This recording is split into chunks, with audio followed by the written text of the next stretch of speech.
Hi guys, how are you? कैसे हैं आप? एक बार फिर से आपका स्वागत है आपके अपने यूट्यूब चैनल हक आपका। फतेह सीरीज का डे 46 होगा और आज हम मैनेजमेंट अकाउंट के प्रबंधकीय लेखांकन के महत्वपूर्ण क्वेश्चन को यहाँ डिस्कस करने वाले हैं। और ज्यादातर क्वेश्चन आज हमारे यहाँ से लिए गए हैं आपके कैश फ्लो स्टेटमेंट से। लेकिन वीडियो शुरू करने से पहले यदि आप फर्स्ट टाइम चैनल पर आए हैं तो चैनल को सब्सक्राइब करना, वीडियो को लाइक करना बिल्कुल ना भूलें। देखिए, आपको ज़्यादा टाइम नहीं लेगा, एक बस थंब इम्प्रेशन करना है और हमें सपोर्ट हो जाएगा। और ये हमारा ही सपोर्ट नहीं है, ये सपोर्ट आपके पूरी कॉमर्स कम्युनिटी के लिए है। तो एक बार चैनल को सब्सक्राइब जरूर करें। आई होप आपने चैनल को सब्सक्राइब कर दिया होगा। तो शुरू करते हैं आज की वीडियो को।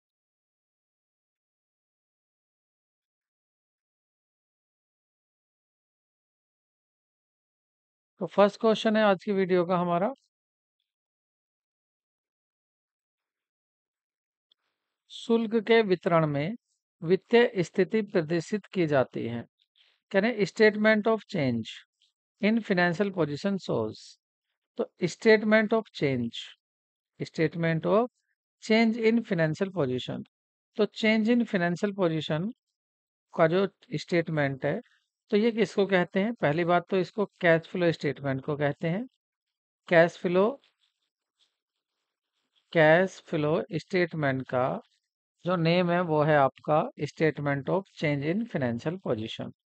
तो इसका ये भी नाम हो सकता है, पहली बात तो आपको ये याद रखना है। तो इसको ये क्या शो करता है? Sources and uses of funds, asset and liability, income and expenses, या नन ऑफ दीज। तो देखिए, ये आंसर होगा आपका ए, क्योंकि सोर्सेज एंड यूजेस ये दिखाता है कहाँ तो आपने कैश का यूज किया है, कहाँ तो पैसा गया है और कहाँ से पैसा आया है। उन दोनों सोर्सेज को ये दिखाता है और यूजेस को भी दिखाता है। ठीक है, पैसा आया कहाँ से और गया कहाँ, ये आपका दिखाता है। तो ए ऑप्शन आपका करेक्ट होगा। नेक्स्ट क्वेश्चन देखते हैं। कैश इक्विवेलेंट मीन्स, कैश तुल्य से आज से क्या होता है? कैश से होता है, बैंक से होता है, कैश और बैंक दोनों से होता है, या हाईली लिक्विड इन्वेस्टमेंट से होता है। तो कैश इक्विवेलेंट का मतलब होता है हाईली लिक्विड इन्वेस्टमेंट से। अगर आपका कोई इन्वेस्टमेंट हाईली लिक्विड है तो उसको हम कैश इक्विवेलेंट में यूज करते हैं। कैश और बैंक तो इसमें आता ही है, लेकिन बात है कैश इक्विवेलेंट की। तो इक्विवेलेंट में इसको भी शामिल करते हैं। कैश और बैंक तो ऑलरेडी उसमें शामिल है। वर्किंग कैपिटल प्रीवियस ईयर की दी हुई है और करंट ईयर की, और and current year are this working capital of previous year and current year. पहले 30,000 थी, 50,000 थी और अब है आपकी 60,000। Then the amount of change in the working capital will be. तो वर्किंग कैपिटल का जो अमाउंट है वो क्या होगा? इंक्रीज बाय 10,000, 10,000 से बढ़ गया है। डिक्रीज हो गया है। देखिए, करंट ईयर क्या दे रखा है यहाँ पर? प्रीवियस ईयर की कितनी थी? 50, अब कितनी हो गई है? 60 हो गई है। तो डिक्रीज दिखाता है 10,000 का, इंक्रीज दिखाता है 1,10,000 का, या आपका डिक्रीज दिखाता है 1,10,000 का। तो ये दिखाता है आपका ऑप्शन सी, इंक्रीज दिखाएगा 1,10,000 की। मतलब दोनों को ऐड कर देंगे हम, दोनों ही क्या दी हुई है? वर्किंग कैपिटल दी हुई है। ठीक है, तो क्या हो जाएगा आपका? सी ऑप्शन करेक्ट होगा। नेक्स्ट क्वेश्चन देखते हैं। वित्तीय उपक्रम द्वारा लाभ रोकड़ प्रवाह विवरण में किस चीज के अंतर्गत दिखाया जाता है? Which had dividend received. Dividend received हुआ है, तो इसको पूछ रहे हैं कि बताइए डिविडेंड रिसीव्ड को फिनेंशियल एंटरप्राइज के कहाँ शो करोगे? कैश फ्लो स्टेटमेंट में, ऑपरेटिंग एक्टिविटी में, इन्वेस्टिंग एक्टिविटी में, फाइनेंशियल एक्टिविटी में, या सभी में करोगे? तो ये होगा आपका इन्वेस्टिंग एक्टिविटी में। आपने इन्वेस्टमेंट किया है, किसी कंपनी के आपने शेयर खरीद लिए, तो वहां से क्या मिलेगा आपको? डिविडेंड मिलेगा। डिविडेंड रिसीव्ड होगा, आपके इनकम होगी और ये इन्वेस्टिंग एक्टिविटी में आ जाएगा। Proprietary ratio related to the share holder fund, total asset से होता है, प्रॉफिट से होता है, लॉस से, या डिविडेंड से? तो ये होता है आपका टोटल एसेट से। ठीक है, प्रोप्राइटरी रेशो में इक्विटी और आपका टोटल एसेट होता है, इक्विटी अपॉन टोटल एसेट। तो ये किससे रिलेटेड होता है? आपका टोटल एसेट से। Next question.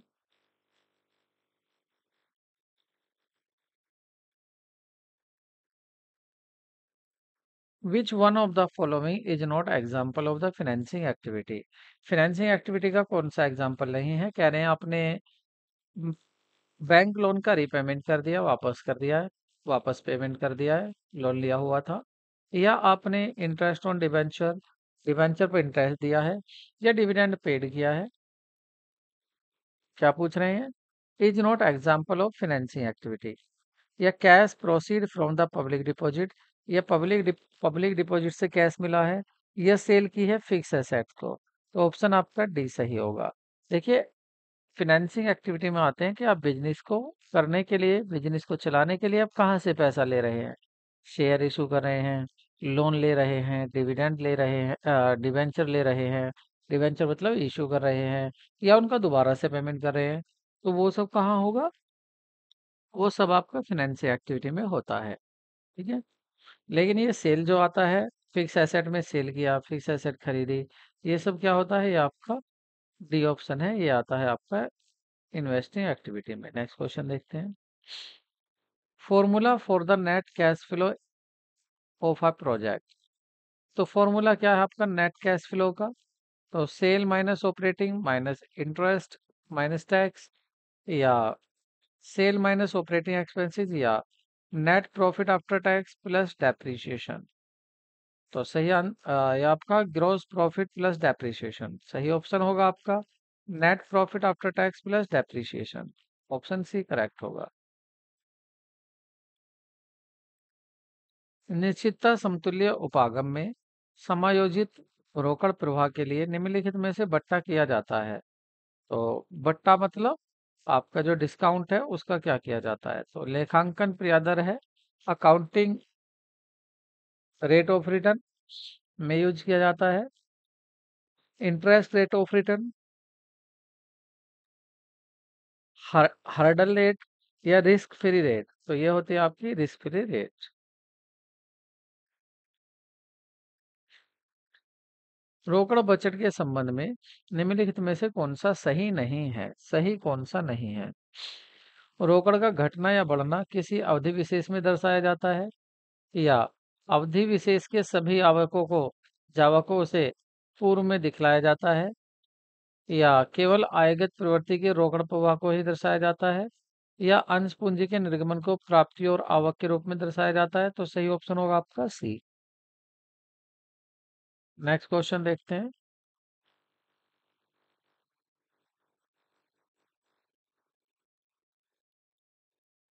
Cash flow management involves, रोकड़ प्रवाह प्रबंधन में शामिल है। कैश फ्लो में क्या क्या शामिल है?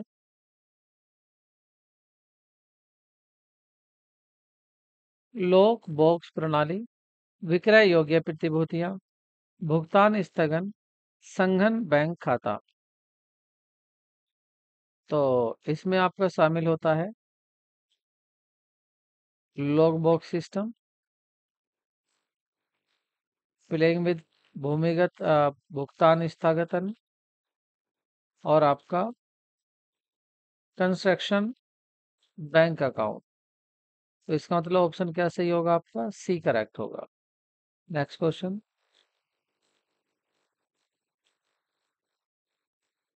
संशोधित लेखांकन प्रमाणक 3, according to the revised accounting standard 3, purchase of fix asset is considered as. तो अगर आप फिक्स एसेट परचेज करते हैं या सेल करते हैं तो वो सब कहाँ आता है? इन्वेस्टिंग एक्टिविटी में। ऑप्शन आपका बी सही होगा। ठीक है। नेक्स्ट क्वेश्चन देखते हैं।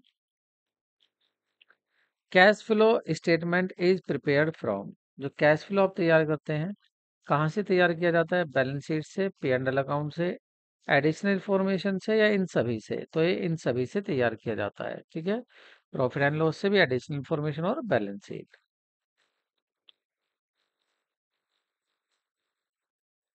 In the fund flow statement, fund का क्या मतलब होता है इसमें? रोकड़ को कहते हैं, चालू संपत्ति को कहते हैं, चालू दायित्व को कहते हैं, कार्यशील पूंजी को कहते हैं। तो यहाँ कहते हैं कार्यशील पूंजी को। वर्किंग कैपिटल, तो वर्किंग कैपिटल में क्या चेंज हुआ दिखाता आपका फंड फ्लो।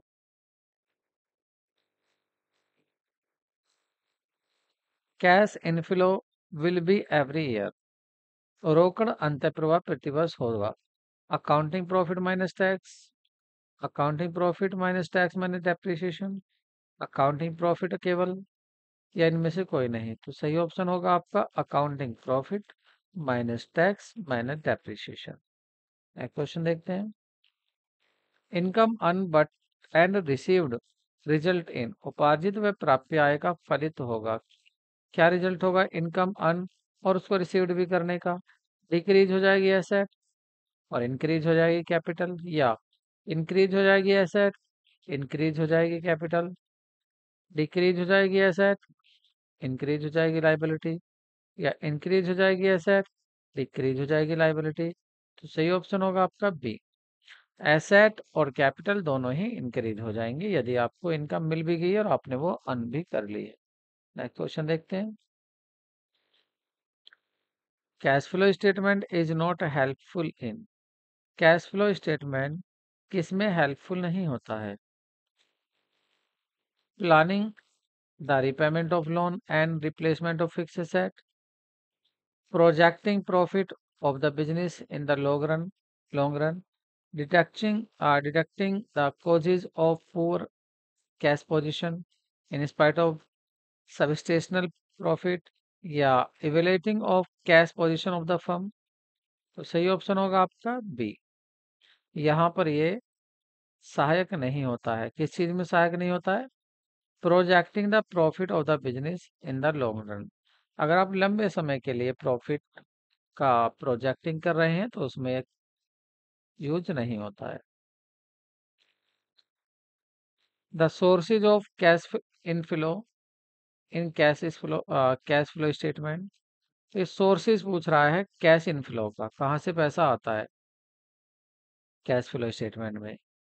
पहला ऑप्शन नॉन ट्रेड पेमेंट से, इंक्रीज इन करंट एसेट से, डिक्रीज इन लाइबिलिटी, किससे आएगा? या इनमें से कोई नहीं? इनमें से कोई नहीं। देखिए नॉन पेमेंट, ट्रेडिंग पेमेंट और इंक्रीज इन करंट एसेट, इनमें किसी से भी पैसा नहीं आ रहा, इनफ्लो नहीं हो रहा, इसलिए ऑप्शन डी सही है। नेक्स्ट क्वेश्चन देखते हैं। Cash flow statement according to accounting standard 3 mandatory to, तो किसके लिए मैंडेटरी है, किसके लिए जरूरी होता है cash flow statement? All enterprises, या companies listed in the stock exchange, या enterprises having turnover exceeding 50 crore, या दोनों, बी और सी। सही ऑप्शन होगा आपका डी, बी और सी। बी मतलब वे कंपनी जो स्टॉक एक्सचेंज में लिस्टेड है, और दूसरी एंटरप्राइजेज जिनकी टर्नओवर 50 करोड़ से ज्यादा है। तो उन दोनों को जरूरत है कैश फ्लो स्टेटमेंट बनाने की। नेक्स्ट क्वेश्चन देखते हैं। Which of the following is not a cash flow, cash flow कौन सा नहीं है? Sale of fix asset, purchase of machine on credit. देखिए अगर आप सेल करें फिक्स एसेट, पैसा आएगा। उधार आपने मशीन परचेज के लिए, मशीन तो आई लेकिन पैसा कुछ नहीं। डिवेंचर इशू कर दिए, पैसा आएगा। Cash from business operation, business के ऑपरेशन से जो कैश मिला है, सेल किया है गुड्स को, वहां से पैसा आएगा। एक आपका बी पॉइंट ऐसा था जिसमें पैसा आएगा नहीं, मशीन आ रही है, मशीन खरीद रहे हैं और पैसा ना जा रहा, क्योंकि उधार खरीदी है। तो ऑप्शन बी सही होगा, क्योंकि इसने पूछा कैश का फ्लो, फ्लो किस में नहीं है, तो बी में नहीं है। नेक्स्ट क्वेश्चन देखते हैं।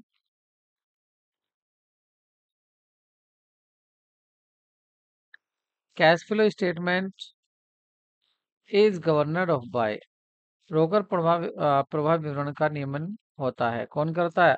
AS 2314। तो ये होगा आपका B. Accounting standard 3 revise governor करता है आपके कैश फ्लो स्टेटमेंट को। Automation and computerization make an office workless, powerless, paperless, या लीडरलेस। तो सही ऑप्शन होगा आपका पेपरलेस। अगर आप कंप्यूटराइज्ड वर्क करते हैं ऑफिस में, ऑटोमेशन करते हैं, तो इससे क्या होगा, जितना भी पेपर वर्क है वो कम हो जाता है, पेपर वर्क ज़्यादा करने की जरूरत नहीं होती। ठीक है। Next question. Net working capital is equal to, जो नेट वर्किंग कैपिटल होती है वो किसके इक्वल होती है? Excess of total asset over the total liability? नहीं। Excess of current asset over the current liability? ये सही होगा। और ऑप्शन देख लेते हैं। एग्रीगेट करंट एसेट, एग्रीगेट की बात नहीं होती। एक्सिस ऑफ टोटल एसेट की बात नहीं होती, क्योंकि वर्किंग कैपिटल का फॉर्मूला होता है current asset minus current liability. अब करंट एसेट जितनी भी ज्यादा होगी करंट लाइबिलिटी से, वही क्या है? Working capital. तो बी ऑप्शन सही है। Which reflect change in the working capital? कौन सा घटक कार्यशील पूंजी में परिवर्तन को प्रभावित करता है? वर्किंग कैपिटल में चेंज को कौन सा प्रभावित करेगा? Balance sheet, sales, fund flow statement, profit? तो ये होगा आपका fund flow statement. Permanent working capital, permanent working capital generally finance through, स्थायी कार्यशील पूंजी सामान्यतः वित्त पोषित होती है किससे? लॉन्ग टर्म कैपिटल फंड से, गवर्नमेंट असिस्टेंस से, इंटरनल फाइनेंसिंग से, short term loan from bank से? सही ऑप्शन होगा आपका लॉन्ग टर्म कैपिटल फंड से। नेक्स्ट क्वेश्चन देखते हैं। नेक्स्ट और आज का last. When one of the following concept is used as fund in the preparation of fund flow statement, निम्नलिखित में से कोष को किस अवधारणा का उपयोग कोष प्रवाह विवरण पत्रक तैयार करते समय किया जाता है? चालू संपत्ति, कार्यशील पूंजी, कैश का, या ऑल फाइनेंशियल रिसोर्सेज का? तो सही ऑप्शन होगा वर्किंग कैपिटल का। ठीक है, तो यहाँ पर समाप्त करते हैं आज की वीडियो को। मिलते हैं नेक्स्ट वीडियो में। Take care, bye bye.